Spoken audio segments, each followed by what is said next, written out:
আসসালামু আলাইকুম সবাইকে। কেমন আছেন সবাই? আশা করছি অনেক ভালো আছেন।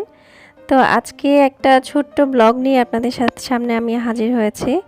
তো আজকে বিকালবেলা আ ভাবলাম অনেকদিন পিঠা খাওয়া হয় না।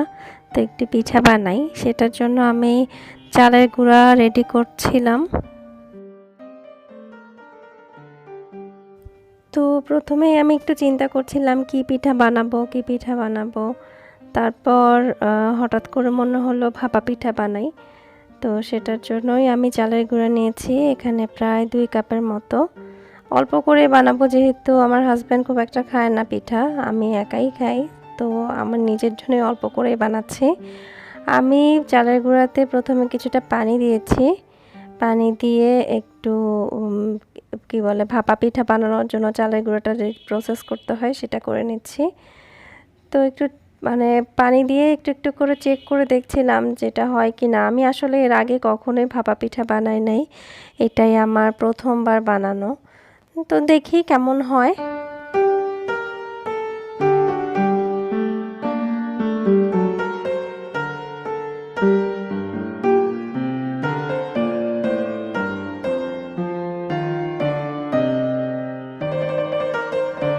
তো এদিকে মাহনুরও ঘুম থেকে উঠে গেছে। তো ওর জন্য একটু নাস্তাও বানাচ্ছি। আমি একটু চিকেন ফ্রাই করে দিচ্ছি ওকে। কারণ আমি ঠিক জানি না ও পিঠা খাবে কি না। তো এইজন্যই চিকেন ফ্রাইটা করে দিচ্ছি। আর এদিকে আমি যে চালের গুঁড়াটা যেটা পানি দিয়ে ভিজিয়েছিলাম সেটা আমি একটু চালনিতে চেলে নিচ্ছি। এই তো এভাবেই চেলে নিচ্ছি। এটা চেলে নিলে ভাপা পিঠাটা নাকি ভালো হয়। আমি এর আগে যদিও করিনি, আজকে ১ম বার করছি। দেখি কেমন হয়। তো একটা ব্লগে আমি দেখেছিলাম পিঠা বানানোর জন্য একটা পাতিলে এভাবে ফয়েল পেপার দিয়ে ফুটো করে নিলেই ভাপা পিঠা বানানো যায়। আমার ভাপা পিঠা বানানোর যে পাতিল থাকে সেটা আসলে নাই।